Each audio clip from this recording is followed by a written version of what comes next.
online class ကနေပြန်လည်ကြိုဆိုပါရစေအခုဒီ PowerPoint 2013ရဲ့ chapter 5ကိုဆက်သွားမှာဖြစ်ပါတယ်ဒီမှာဆိုရင်တော့ custom slide show ကတော့ slide တွေကိုရွေးပြီးမှကျွန်တော်ပြတာပေါ့နော်သူကတော့ slide show ရဲ့အောက်မှာရှိပါတယ်ဒီကနေပြီးမှ custom show slide show ဒီမှာ custom show ပေါ့နော်လိုချင်တဲ့ဟာကိုရွေးပြီးမှရွေးမယ်ဆိုရင်တော့ new တွေကနေပြီးမှလိုချင်တဲ့ slide ကို select မှတ်ပြီးမှကျွန်တော် add နဲ့ထည့်လို့ရပါတယ်အဲဒါဆိုရင်ဒီဘက်မှာဝင်တာပေါ့နော်ကျွန်တော်လိုချင်တဲ့လောက်ကိုဒီမှာယူထည့်လို့ရတယ်တကယ်လို့မလိုချင်တော့ဆိုရင်လည်းဖြတ်ပြီးမှ select လုပ်ပြီးမှ delete နဲ့ဖြတ်လို့ရပါတယ်ညာဘက်မှာ delete ရှိပါတယ်ပြီးမှ okay နှိပ်ပြီးမှ okay ပြီးမှပြတော့မယ်ဆိုတော့ show နဲ့ပြတာပေါ့နော်တကယ်လို့ပြီးသွားပြီဆိုရင်တော့ဒီ close နဲ့ပိတ်လိုက်လို့ရပါတယ်ဒါဆိုရင် slide show ပြရင်ကျွန်တော်ဒီ custom slide show မှာရွေးထားတဲ့ပုံစံရွေးထားတဲ့ slide တွေပဲထွက်လာမှာပေါ့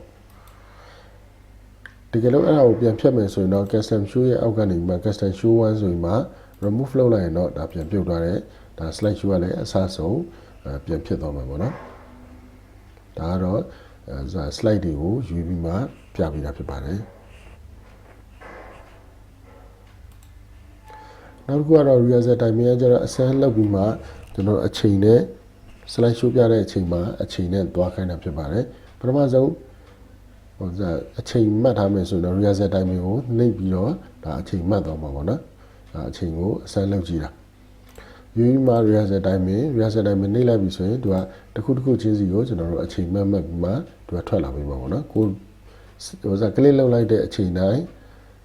အဲ့အချိန်မှာဒါထွက်လာပြီးမှနောက်ဆုံးပြီးသွားပြီဆိုရင်ဘယ်မိနစ်ဘယ်စက္ကန့်ရှိတယ်ဒါကိုယူမလားတကယ်လို့ယူမယ်ဆိုရင် save လုပ်ထားမယ်ဆိုရင်တော့ yes နှိပ်ပြီးမှသူကယူထားတာပေါ့နော်တကယ်လို့ slide show ပြမယ်ဆိုတော့ slide show နှိပ်လိုက်ရင်ဆိုတော့သူကအဲ့ပုံစံတိုင်းထွက်ပြီးမှ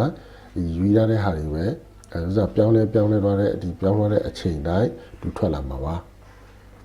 ယူရတဲ့ slide ကိုပဲထွက်လာမယ်ဒါတော့ rehearsal time သုံးပြီးမှကျွန်တော်ရွေးထုတ်ပြီးမှအချိန်နဲ့ပြပြီးမှဒီ slide တွေကိုပေါ်လာခိုင်းတာပါ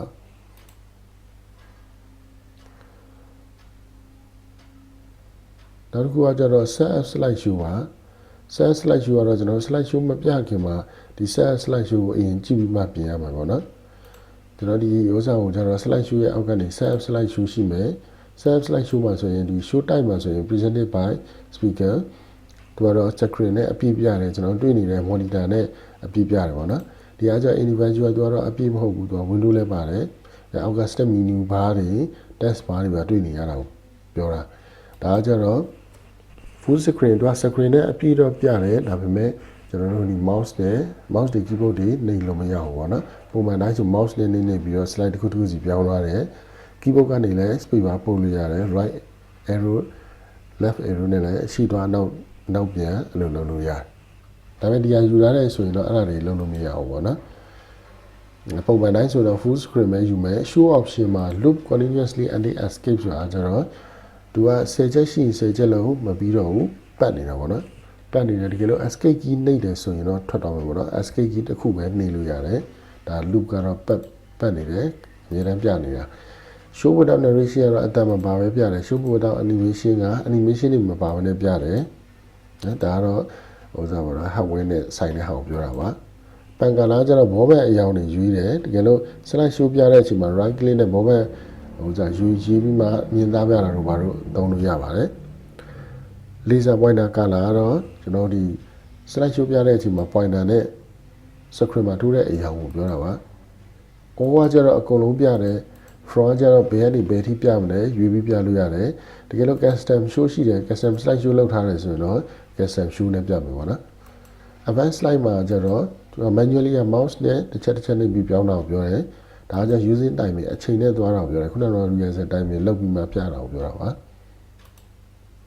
ဒီဟာတွေပြင်ပြီးသွားပြီဆိုရင်တော့ကျွန်တော်တို့ပြလို့ရပါပြီအားလုံးပြင်ပြီးသွားပြီဆိုရင်တော့ okay နှိပ်ပြီးမှဒါ selection နဲ့ပြရင်အဲ့လိုပုံစံအတိုင်းပဲထွက်မှာပေါ့နော်ဒီဟာဆိုရင်တော့ကျွန်တော်ဒီဥစ္စာ Microsoft Word Microsoft PowerPoint 2013ကတော့ဒီမှာပဲပြီးသွားပါပြီ